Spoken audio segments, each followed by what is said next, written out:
convicted mass murderer already serving life behind bars is now accused of killing again, this time his own wife during a conjugal visit. David Brinson, sentenced for the brutal murders of 4 people, was the last person to see his wife alive. At first, authorities believed she died of natural causes, but the autopsy tells a different story. The truth? She was strangled. Now her family is demanding answers. Like, how could this happen inside of a prison? And was there a deadly plan all along? I'll walk you through the details. For Law&Crime News, I'm Kennedi Walker. This woman, Stephanie Brinson, known as Stephanie Dowles, was found dead inside a California prison in November of 2024. She is now at the center of a homicide investigation because authorities say she was strangled. Her husband, a convicted mass murderer, already serving life behind bars. David Brinson is serving 4 consecutive life terms without the possibility of parole for the execution-style murders of 4 men during a 1990 robbery in Los Angeles. He was convicted in 1994 and just narrowly missed the death penalty. Now, according to the LA Times, here's what happened. Brinson reportedly believed one of his victims, Robert Marks, was a high-level cocaine dealer. He stormed into Marks's home demanding drugs and money. But after ransacking the place and finding almost nothing, Brinson made a decision that would change the rest of his life and end someone else's. Prosecutors say he forced Marks and 3 other men to lie face down on the floor and then shot each of them in the back of the head, execution style. His victims included 59-year-old Robert Marks, his roommate, 28-year-old Gene McCullers, and 2 visitors, Celadino Ligtas, who was 33, and William Terry, who was 27 years old. Despite his violent past, Brinson was still allowed visitors. According to the California Department of Corrections and Rehabilitation website, some inmates are eligible for family visits, which is defined as visits that occur in private apartment-like facilities on prison grounds and last approximately 30 to 40 hours. On November 13th, 2024, Brinson and his wife were in the middle of a conjugal visit. Just after 2 a.m., prison officials say Brinson used the family unit phone to call for help, claiming his wife had passed out. Officers attempted to resuscitate her, but it was too late. Stephanie Dowles was pronounced dead at 2:51 a.m. At first, her death was believed to be from natural causes. Now, 4 months later, the Amador County coroner confirmed Stephanie was strangled. What's unclear is how long she had been at the prison and when exactly she arrived. Stephanie, known as Stevie, was 62 years old. Her family told KCRA she was a hairstylist and a small business owner. Her mother, Ovetta Wilson, called her, quote, the glue that held the family together. She was a mother of 2 and a grandmother of 6. Her family, devastated by her death, is now demanding answers from the prison. Like, how did this happen? And how are people with multiple murder convictions allowed to have conjugal visits? According to the CDCR, while certain inmates, like those on death row or convicted of sex offenses, are banned from these types of visits, multiple murder convictions are not listed as a restriction.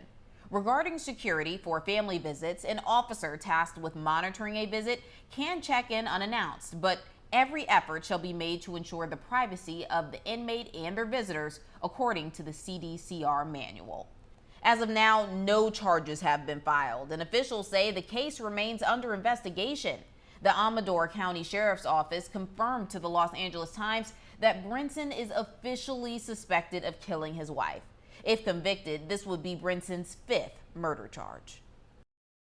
And joining me now is prison consultant Justin Paperny. Justin, it's great to have you, and we want to get your perspective.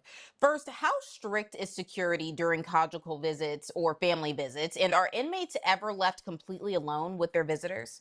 Well, during the regular visitation in prison, there's always going to be guards inside of that room watching. There can be some embracing at the beginning and end of a visit. Sometimes prisoners get frisky. They'll break it down. They'll shut it down. They could end the visit for that prisoner and everyone. When there's a conjugal visit, part of it is you've earned the right through good behavior to actually have some privacy. So it's not going to be total scrutiny, but there will be some checking in, but with that comes some time alone, and allegedly some devastating things can follow, like allegedly someone getting killed.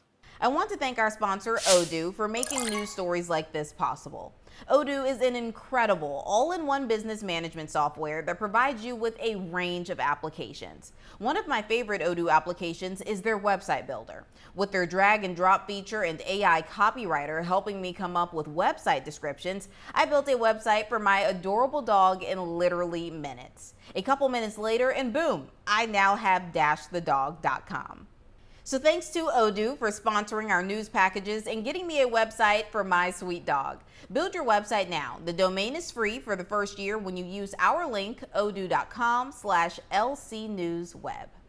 What kind of background checks or screenings do visitors have to go through before being approved for family visits? Anyone who visits in a prison is going to go through a comprehensive background check. You have to get approved to visit.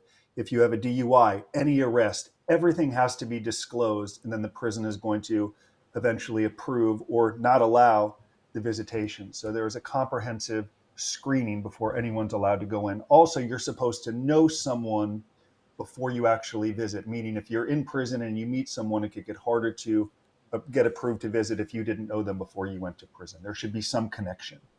And how common is it for violent offenders to be granted family visits? And do you think policies around this should change?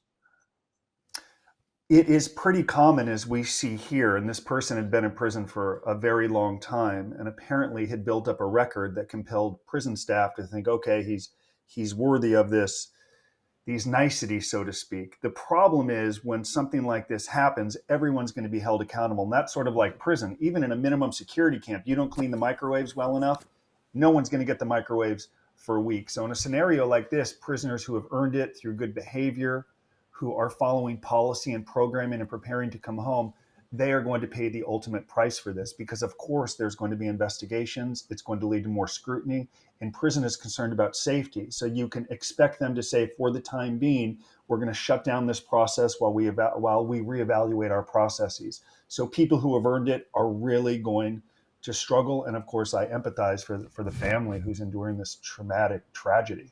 Are there any security measures in place inside these family units, and how often are they checked by the prison staff? Well, there are certainly security measures, and they're supposed to be checked every single day repeatedly to make sure that the prisoner has the privacy they need, but also there's checks and protocols to make sure they are supervising the prisoner. So whether it's hourly or every few hours, they're supposed to check that there's been a screening, they've watched, that everything is in order. But in an instance like this, if this person actually committed this crime, how long would it take? Just a minute or two, a few minutes? So if you're sick and you want to kill someone and you have a little semblance of privacy, you don't need much time. So that's the problem with these conjugal visits. It is different than a visitation where you are always in front of staff. If you're going to have some privacy and you have someone who is sick and wants to hurt, all you need is just a few moments for it to happen. And you have some people that are asking, why do these inmates who, had to do bad things and that's why they are in jail and prison, why are they even allowed conjugal visits? What do you say to that? Certainly a policy question. I served time in federal prison where there were no conjugal visits, and a judge and probation officer would say to you, if you were so concerned about conjugal visits, you probably shouldn't have broken the law. That is a consequence of your conviction. This is a state issue, and some states like California could be more liberal, allow these for people. They've determined through time and policy that this is a benefit some prisoners should have. Certainly other states say no, but in the federal system, they say absolutely no chance. In California, my home state, a little more liberal, they'll say this is a human need. And if someone's built a record that shows why they're a candidate for this closeness, which could lead to a better reintegration, connection to family, it's a benefit we're going to allow. But you can expect more scrutiny and perhaps a change in policy because of it. And a lot of upset prisoners as well. Based on your experience, how do inmates serving life sentences without parole behave differently from those with a chance of release? So I would argue there's two approaches. I only served a year in prison. My partner served 26 years in prison, including 8 years in the penitentiary, where he served time with people serving life sentences. And I've heard there are two directions that people can go. One can say, I'm serving life in prison, so I don't really care what happens to me if I break the law, get into disciplinary infractions. I'm here for the remainder of my life.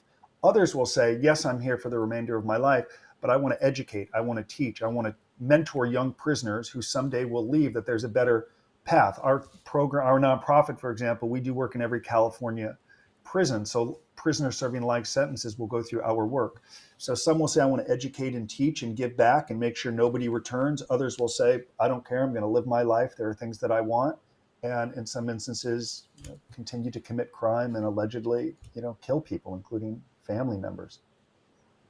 Are there any warning signs that an inmate could become violent towards a visitor, or are there cases like this where it could be, unpredictable? Well, if you look at the history of this prisoner killing people in cold blood in 1994, right? So you have the history that led someone to a life sentence in prison. So right out of the gate, that is a telltale sign. Then you look at their prison record. What have they been doing? Are they programming? Are they going to education? Are they going to counseling? Are they building some record that shows that they're a candidate for this? Or is it, we're going to let anyone who has access or who has been in prison long enough qualify for this program?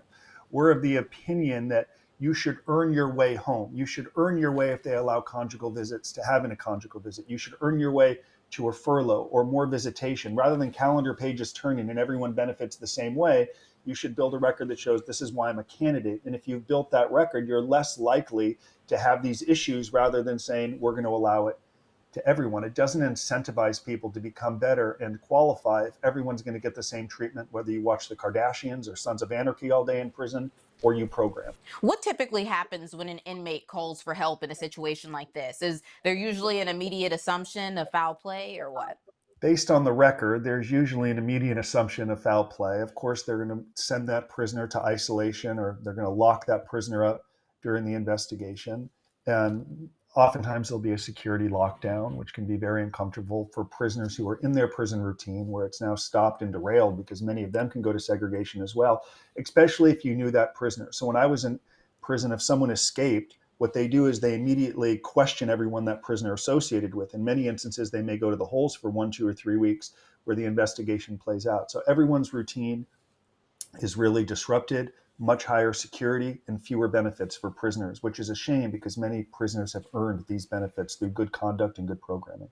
And if we can dive a little bit more into what the investigation potentially will look like, what would a proper investigation into a prison homicide, be? Could you break it down for us? And do you think this case will be handled differently because of the circumstances?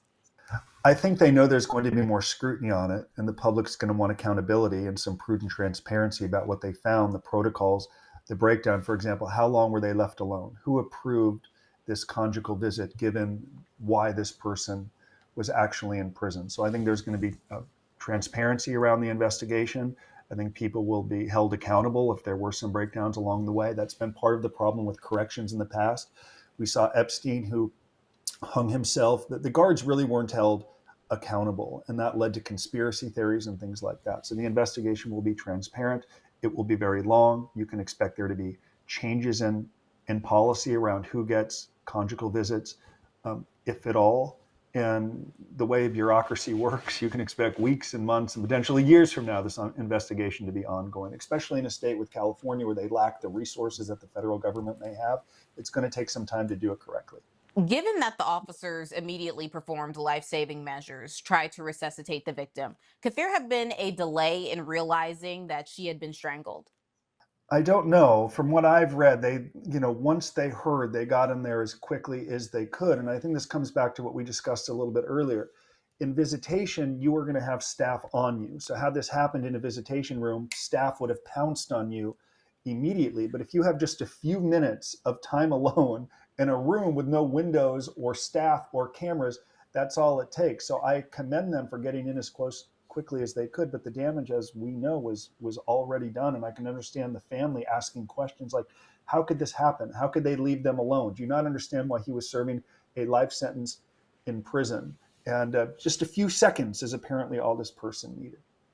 Is there a reason why there aren't cameras in the rooms? I mean, I understand wanting privacy, but just with the situation, given that this is a prison, why aren't there cameras? Because I believe they deem this prisoner has programmed himself, has had good enough behavior over decades in prison that he has changed his criminal thinking, or at least that this is going to be a family member and this is a perk that he has earned. Why would he want to ruin that? So the prisoner is managing like dignity. This is a human connection that somebody needs versus security of the institution. It's a very thin line, and which is why correction tends to go in one direction or the other. It could be too loose, too many privileges. And now when this happens, what do? They totally reverse course. We're going to shut it down. No conjugal visits. They'll probably reassess who should actually get these visits, depending on the crime, how long are they in prison, what is their record while they're in prison, rather than just allowing everyone to have it. It's part of the reason the federal system says it ain't going to happen. You don't deserve it if you're in prison for a crime, but there are too many risks that accompany having a conjugal visit, and we're seeing the risk versus reward right now. It's led to the loss of a life and a reevaluation of policy. That much I can tell you. Now, right now, we're unsure how the victim and the suspect met each other. We don't know how many years they have been married. But how do romantic relationships between inmates and visitors typically develop? And do prisons monitor them in any way? It's very common to have these sorts of relationships. There are many websites where prisoners can document their journey through prison, and women can certainly follow them and connect. They can write letters to the prison. In some instances, they can get approved to visit. So we've seen people serving time who are on death row. The Menendez brothers, Charlie Manson, found love interests. So it's absolutely possible. Then they'll come and visit. A romance will grow over time. And in a case like California, they're going to allow these conjugal visits. But having served time in prison and having been in this space for 15 years, having worked with thousands and thousands of people through white collar advice, it is not hard for someone in prison to cultivate a romance with someone in the community. It's easier than you would ever imagine. Are there psychological aspects, though, of prison relationships that could explain why someone would maintain a relationship with a convicted mass murderer? Well, there's a stigma that follows a woman or man dating someone in prison. You have low self-esteem. There's something wrong with you. You had issues growing up. In some instances, people just fall in love and there's a connection. Some spouses who have married people in prison have said to me, it's almost easier in a way. We're not living together 24 hours a day. I get to visit them in a controlled setting. We get to have this sort of connection where they're in prison and I'm at home. It's much easier. Oftentimes when that prisoner comes home and they're living together again and they're working in this frenetic pace of day-to-day life, it becomes much harder. I've seen a lot of those relationships split up. It's like what we said we were going to do in prison, we didn't follow through when I came home.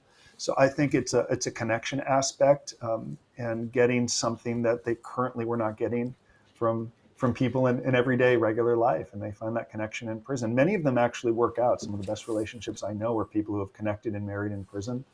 And in some instances, it can go totally awry, as we've seen here. And for those instances where things go awry, what are some risks that people, especially women, should be aware of before getting romantically involved with an inmate? Well, we have to embrace the idea that some people in prison are there because they manipulate. They have broken the law, right? Some people in prison are narcissists. They lack empathy, right? They can be looking to exploit you, to manipulate you, to take advantage of you. And if you are vulnerable or easy to exploit or looking for some fantasy that you're currently not getting in your real world, you can be manipulated and fall for it. Many people in prison have been successful, good salespeople, have the ability to get what they want. And if you are vulnerable, you can fall victim to these sorts of things, and then people will defend you and say, well, you don't know them how I do. You see this with mass murderers, people serving life. You don't know them how I know them. There's a side of you aren't seeing. You got it wrong. The government has a different version of events. They're out to get him. You haven't seen what I have seen. And in many ways you could argue they fall victim for it, as others have as well, just in a little different area. Love. Now, earlier we touched on the possibility of things potentially changing after this incident would have happened. Do you think prisons should reevaluate who is eligible for family visits? There is no doubt prisons should reevaluate who is eligible. Just like we think people should earn their way home, like I said, rather than just watching TV all day, you should get rewarded if you build a record, show that you're law-abiding, growing your network, educating yourself, programming, demonstrating to taxpayers why you will never return to another courtroom and hurt people. Those prisoners who do that work and document it and build it and share evidence of growth should be rewarded with myriad benefits. Perhaps in California, it's conjugal visits. Perhaps it could be furloughs. Perhaps it could be earning more time off of their sentence. We believe in a merit-based system. If you do the work, you should get rewarded and also earn your way home more quickly. Now, should there be stricter monitoring of inmates who are already serving life sentences to prevent cases like this, or do you think that the prison system does a good job? There should be more monitoring. It wouldn't surprise me in the end if they just say conjugal visits are going to continue, but certain crimes are going to be totally disallowed, right? Perhaps they'll say if you're serving a life sentence, if you have no release date, which could compel someone to continue to engage in bad behavior because they're never coming home, it wouldn't surprise me if they draw a line in the sand and say that's it.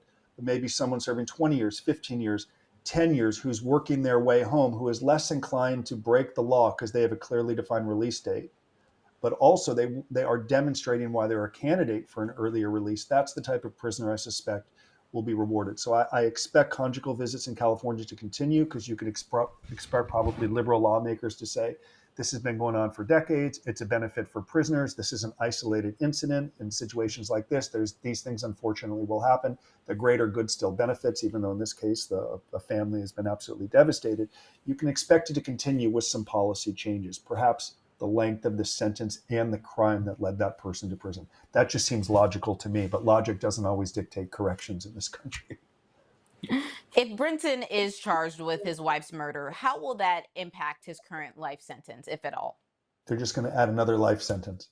And he could spend perhaps more time in segregation. I believe he's already if he's not at the higher security prison, you can expect him to go up to a higher security prison, but he's already in for the rest of his life. That comes back to what we said earlier.